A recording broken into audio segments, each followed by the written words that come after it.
সকাল থেকে হাজারবার বৃষ্টি আসছে, দৌড়ে দৌড়ে দরজা জানলা বন্ধ করো, জামা কাপড় তোলো। কি পারা যায় বলো তো? এই দরজা জানলা বন্ধ করে থাকা যায়? গুমোট লাগে, ভীষণ গরম লাগে। তারপরে সংসারের তো কাজ থাকে, বলো, পারা যাচ্ছে না, গরমে কাজও করতে পারছি না লাগছে।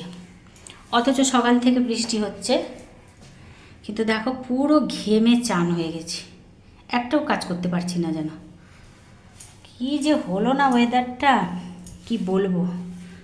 বৃষ্টি হলে খুব সুন্দর ঠান্ডা ওয়েদার হয়, পাখার তলায় বসো আরাম করে, তাহলে ঠিক আছে।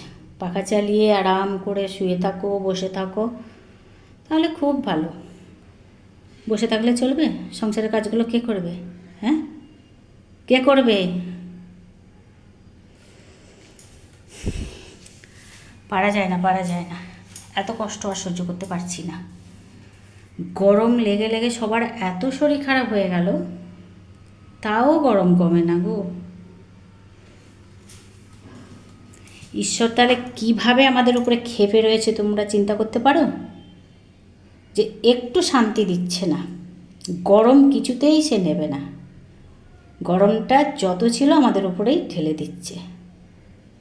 পরীক্ষা পরীক্ষা, যে কত তাপ তোমরা সহ্য করতে পারো।